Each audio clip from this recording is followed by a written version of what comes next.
नमस्कार शेतकरी मित्रांनो, आपण आपल्या तुरीच्या शेतामध्ये आहोत.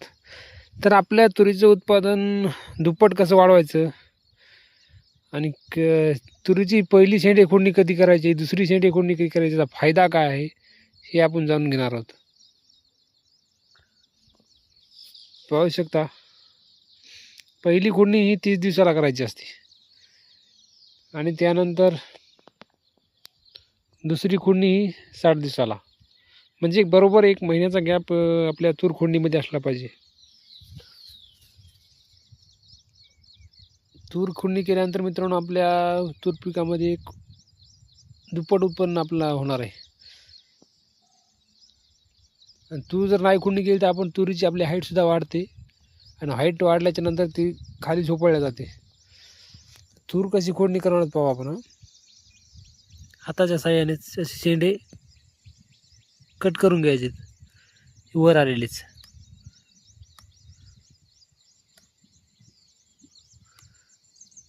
जेणेकरून आपल्या ब्रँचेस वाढ होणार आहे, ब्रँचेसमध्ये फांद्यामध्ये वाढ होती. नंतर पूर्ण झाड आपलं डेरेदार होते. त्याचबरोबर आपल्या झाडाचा जो बुंद मेन हे आहे खोड, ते सुद्धा मजबूत होणार आहे आणि ब्रँचेस फांद्या याच्या वाढायला लागतील फुटवे केल्यामुळे. इथून प्रत्येक पानाच्या जागून असे इथून डेरे निघतील. पुन्हा ते मित्रांनो आपल्याला तुरीची खुडणी ही 2च वेळेस करायची आहे. पहिली 1 ते 30 दिवसामध्ये, नंतर 60व्या दिवशी.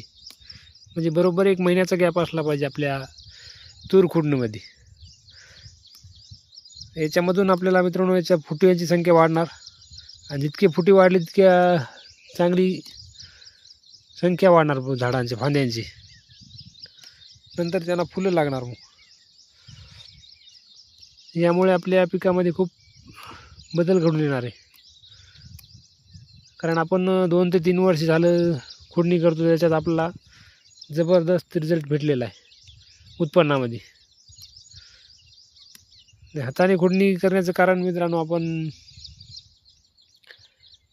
कारण आपले कमी जर तूर असेल तर हातानेच खोडणी करायची, नाहीतर आपल्याकडे जर 2-3 एकर असेल तर ती मशीनच्या साहाय्यानं आपण कट करू शकता. आपण पट्टा पद्धत लावलेली तूर, म्हणजे एका बेडवर आपण तूर केलेली आहे आणि एका बेडवर सोयाबीन, दुसऱ्या बेडवर तूर, तिकडं सोयाबीन, असं एक बेड आड करून तूर लागवड केलेली आहे. जेणेकरून तुरीला हवा पण लागेल आणि चांगली मोकळी जागा पण भेटेल, वातावरण एक. त्यासाठी आपण एक अंतर केलेलं आहे. सोयाबीन आता निघून जाईल. सोयाबीनला पण बेडवर असा उतारा नंबर 1 येते. आता 1-1.5 महिना सोयाबीन निघून जाते, तूर तेवढीच राहते. त्याच्यानंतर मग तुरीचं उत्पन्न नंबर 1 आपल्याला होते. एकरी 10 ते 12 क्विंटल उत्पादन होते आपल्याला तुरीचं बेडवर. असेच नवीन नवीन व्हिडिओ पाहण्यासाठी आपल्या चॅनलला सबस्क्राईब करा, फॉलो करा. धन्यवाद.